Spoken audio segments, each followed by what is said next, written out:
ತುಂಬ ಜನ ನನಗೆ ಕೇಳ್ತಾರೆ ಸರ್, ಪೇರೆಂಟ್ಸ್ ಎಲ್ಲ ಹೇಳ್ತಿರ್ತಾರೆ ನಮ್ಮ ಮಕ್ಕಳಿಗೆ ನೆನಪಿನ ಶಕ್ತಿ ಇಲ್ಲ ಸರ್, ಎಲ್ಲ ಮರ್ತು ಹೋಗ್ತಾರೆ ಸರ್. ನಿಮಗೂ ತುಂಬ ಜನಕ್ಕೆ ಪ್ರಾಬ್ಲಮ್ ಇರ್ಬೋದು, ಕರೆಕ್ಟ್? ಓದ್ಕೊಂಡಿರ್ತೀರ, ಪಾಪ ಚೆನ್ನಾಗಿ ಓದಿರ್ತೀರ, ಎಕ್ಸಾಮಲ್ಲಿ ಕೂತ್ಕೊಂಡ್ರೆ ಇಲ್ಲೋ ಇಲ್ಲ, ಬರೀ ಹಾಕಿದಲ್ಲಿ ನೋಡೋದು, ಪಕ್ಕದಲ್ಲಿ ನೋಡೋದು, ಬರೀ ಉಪ್ಪು ಹಾಕ್ಸೋದೇ ಆಗುತ್ತೆ. ಭಾಳ ಜನ ವಿದ್ಯಾರ್ಥಿಗಳೇ, ಸರ್ ವಿಶ್ವೇಶ್ವರಯ್ಯನವರು ಹುಟ್ಟಿದಂಥ ನಾಡಿದು. ನಿಮಗೆ ಎಷ್ಟು ಪವರ್ ಇದೆ ಗೊತ್ತಾ ನಿಮ್ಮ ಬ್ರೈನ್ಗೆ? ನಿಮಗೆ ನೆನಪಿನ ಶಕ್ತಿ ಇಲ್ಲ ಅಂತ ಯಾವತ್ತೂ ತಿಳ್ಕೊಬೇಡಿ. ಏನಪ್ಪ, ನಾನು ಕೆಲವೊಂದು ಕ್ವಶನ್ ಕೇಳ್ತೀನಿ, ನಿಮಗೆ ನೆನಪಿನ ಶಕ್ತಿ ಇದೆಯೋ ಇಲ್ಲ ಅಂತ ಒಂದು ಟೆಸ್ಟ್ ಮಾಡಲ್ಲ ನಾನು ನಿಮಗೆ? ಹಾಂ, ಮಾಡೋಣ. ಮತ್ತೆ ಒಂದು ಟಿಪ್ಸ್ ಕೊಟ್ಟು ಹೋಗ್ತೀನಿ ನಾನು ನಿಮಗೆ. ನೀವು ಪಾಠಗಳನ್ನು ಹೆಂಗೆ ನೆನ್ಪಿಟ್ಕೋಬೇಕು ಅಂತ, ಹೆಂಗೆ ನೀವು ಪಾಠಗಳನ್ನು ನೆನ್ಪಿಟ್ಕೊಂಡು ನೀವು ಎಕ್ಸಾಮಿನೇಷನಲ್ಲಿ ಸುಲಭವಾಗಿ ಬರಬಹುದು ಅಂತ ಒಂದು ಮಂತ್ರ ಇದೆ ಸರ್ ನನ್ನ ಹತ್ರ. ನಾನೊಂದು ಅದ್ಭುತವಾದ ಮಂತ್ರ ಕಂಡಿದ್ದೀನಿ. ಎಸ್, ನಾನು ಇಷ್ಟು ವರ್ಷಗಳು ಯೋಗದ ಸಾಧನೆ ಮಾಡಿ, ನಮ್ಮ ವಿಜಯ್ ಕುಮಾರ್ ಸರ್ ನನ್ನ ಹಳೇ ವಿದ್ಯಾರ್ಥಿಗಳು, ಒಂದು 20 ವರ್ಷದಿಂದ ನನ್ನ ಯೋಗ ಸ್ಟೂಡೆಂಟ್ಸ್, ದೇ ನೋ ದಟ್ ಅದ್ಭುತವಾದ ಒಂದು ಮಂತ್ರವನ್ನು ನಾನು ಸಾಧನೆ ಮಾಡಿದ್ದೀನಿ. ಹೆಂಗೆ ವಿಷಯಗಳನ್ನ ನೆನಪಿನಲ್ಲಿ ಇಟ್ಕೊಳ್ಳೋಕ್ಕೆ ಆ ಮಂತ್ರ ಹೇಳಿದ್ರೆ ಸಾಕು ಮೇಡಮ್, ನೆನಪಲ್ಲಿ. ಮೇಡಮ್ ಯಾಕೋ ಅಂತ ಹೇಳ್ತಾರೆ, ಒಂಚೂರು ಆ ಮಂತ್ರ ಬೇಗ ಹೇಳ್ಬಿಡಿ ಸರ್, ನಾನು ನಿಮ್ಗೂ ಅನಿಸ್ತಾ ಇದೆಯಲ್ಲ? ಯಾವುದು ಸರ್ ಮಂತ್ರ ಅಂತ ಹೇಳಿದ್ರೆ ಸ್ವಲ್ಪ ಬೇಗ ಹೇಳ್ಕೊಡಿ, ಭಯಂಕರ ಮರ್ತೋಗ್ತಿರ್ತಾರೆ.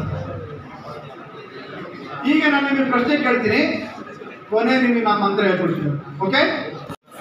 ನನಗೆ ನೆನಪಿಲ್ಲ ಅಂತ ಹೇಳತಕ್ಕಂಥವ್ರು ಈ ಎಲ್ಲ ಪ್ರಶ್ನೆಗಳು ನಾನು ಕೇಳೋಂಥ ಪ್ರಶ್ನೆ ಉತ್ತರ ಕೊಡಿ, ಓಕೆನಾ? ಓಕೆ, ಸ್ವಲ್ಪ ಕಷ್ಟ ಇರ್ತದೆ ಕ್ವಶನ್ಸು, ಏನು ಸರ್? ಹುಷಾರಾಗಿ ಆನ್ಸರ್ ಮಾಡಿ, ಹಾಂ, ಭಾಳ ಕೇರ್ಫುಲ್ಲಾಗಿ ಆನ್ಸರ್ ಮಾಡಿ, ಓಕೆನಾ? ಭಾಳ ಟಫ್ ಇರ್ತದೆ, ಜಾಗ್ರತೆಯಾಗಿ. Common question, common answer, okay? ನಂದು ಒಬ್ಬೊಬ್ಬರಿಗೆ ಇರಲ್ಲ, ಎಲ್ಲರಿಗೂ ಇರುತ್ತೆ ನಮ್ಮದು. ಯಾಕೆಂದರೆ ಜ್ಞಾನ it is meant for everybody, not a single person, correct? ಮೊದಲನೇ ಪ್ರಶ್ನೆ, ತಯಾರಾಗಿರಿ, ಚೆನ್ನಾಗಿ ಕೇಳಿಸ್ಕೊಳ್ಳಿ. ನಿಮಗೆ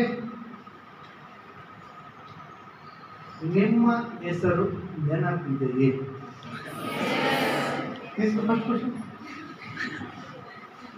ನಾನು ಕೇಳ್ತಿರೋದು ನಿಮ್ಮ ಹೆಸರು ನೆನಪಿದೆನಾ? ನಿಮ್ಮನ್ನ ರಾತ್ರಿ ಮಲ್ಕೊಂಡಾಗ ಎದ್ದೇಳಿಸಿ ಕೇಳಿದ್ರು ನಿಮ್ಮ ಹೆಸರೇ ಹೇಳ್ತೀರಾ? ಅಥವಾ ಯಾರಾದ್ರೂ ಪಕ್ಕದ ಮನೆಯವ್ರ ಹೆಸರು ಹೇಳ್ತೀರಾ? ಇಲ್ಲಲ್ಲ, ನೋಡಿ ಸರ್, ಇವ್ರ ಹೆಸರು ನೆನಪಿದೆ ನಿಮಗೆಲ್ಲ, ನೀವು ನೋಡ್ಕೊಳ್ಳಿ, ಇವರೆಲ್ಲ ಜಡ್ಜಸ್ಸು, ಓಕೆ? ಸೆಕೆಂಡ್ ಕ್ವಶನ್ ಇದಕ್ಕಿಂತ ಸ್ವಲ್ಪ ಟಫ್ ಇರ್ತದೆ, ಜಾಗ್ರತೆಯಾಗಿರಿ. ನಿಮಗೆ ನಿಮ್ಮ ಅಪ್ಪ ಅಮ್ಮನ ಹೆಸರು ನೆನಪಿದೆಯೇ? ಇದೆಯಾ? ಯಾವತ್ತಾದ್ರೂ ನಿಮ್ಮ ಅಪ್ಪ ಅಮ್ಮನ ಹೆಸರು ಮರೆತು ಹೋಗಿದೆಯೇ? ಎಷ್ಟು ಅದ್ಭುತವಾಗಿದೆ. ಯಾವತ್ತಾದ್ರೂ ಅಪ್ಪಿ ತಪ್ಪಿ ಗೊತ್ತಿದ್ದೇನೆ ನೀವು ನಿಮ್ಮ ಅಪ್ಪ ಅಮ್ಮನ ಮರ್ಬಿಟ್ಟು ಅಯ್ಯೋ ಇವ್ರು ನಮ್ಮಪ್ಪ, ಅಯ್ಯೋ ಇವ್ರು ನಮ್ಮಮ್ಮ ಅಂತ ಬೇರೆಯವ್ರನ್ನ ಯಾರಾದ್ರೂ ಮಾತಾಡ್ಸಿದ್ದೀರಾ? ಮಾಡಿ, ಓಕೆ? ಇನ್ನೂ ಒಂದು ಕ್ವಶನ್, ನಿಮಗೆ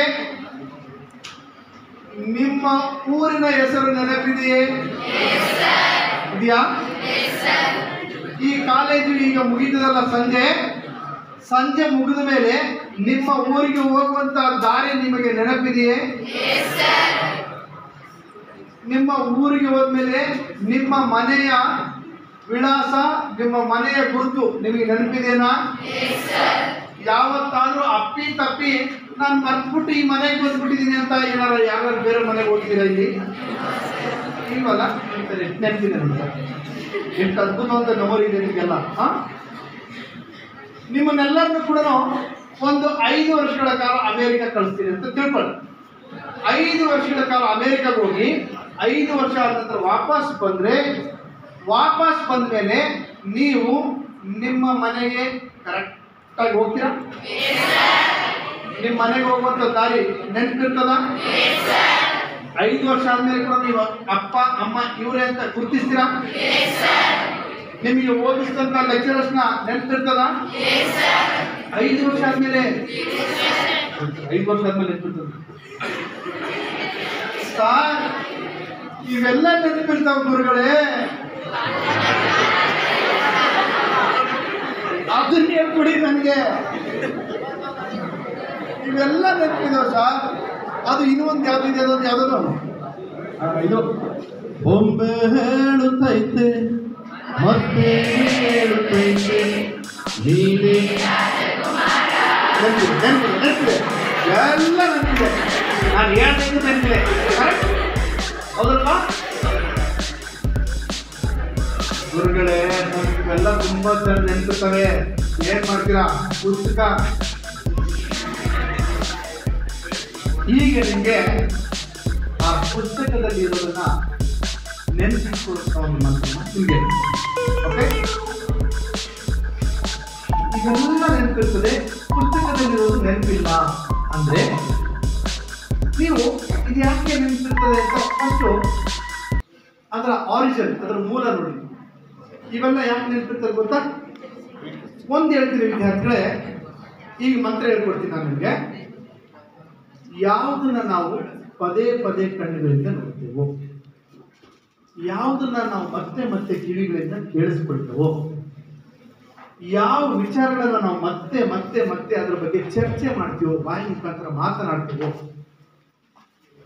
ಯಾವ ಕೆಲಸಗಳನ್ನ ನಾವು ಮತ್ತೆ ಮತ್ತೆ ಮಾಡ್ತಾ ಇರ್ತೀವೋ, ಓಕೆ, ಅದನ್ನ ಜೀವನದಲ್ಲಿ ಯಾವತ್ತೂ ಮರೀಲಿಕ್ಕೆ ಸಾಧ್ಯ ಅಲ್ವಾ ಸರ್?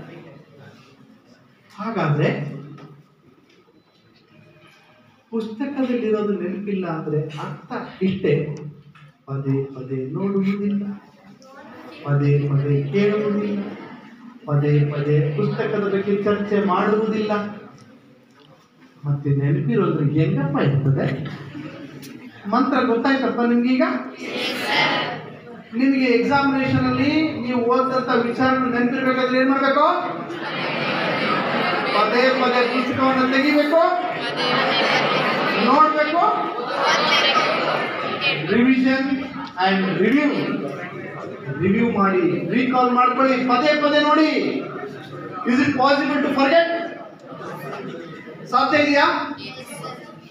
ಬಹುಶಃ ಮಂತ್ರ ನಿಮಗೆ ಗೊತ್ತಾಯ್ತು ಅಂತ ನಾನಾದ್ರೂ ಭಾವಿಸ್ತೇನೆ. ಈ ಮಂತ್ರವನ್ನ ಕಂಡುಹಿಡಲಿಕ್ಕೆ ನಾನು ಎಷ್ಟು ಕಷ್ಟಪಟ್ಟಿದ್ದೆ ಅಂತ ನಿಮಗೆ ಗೊತ್ತು, ನನಗೆ ಗೊತ್ತದ ಕಷ್ಟ. ಏನ್ ಮೇಡಮ್?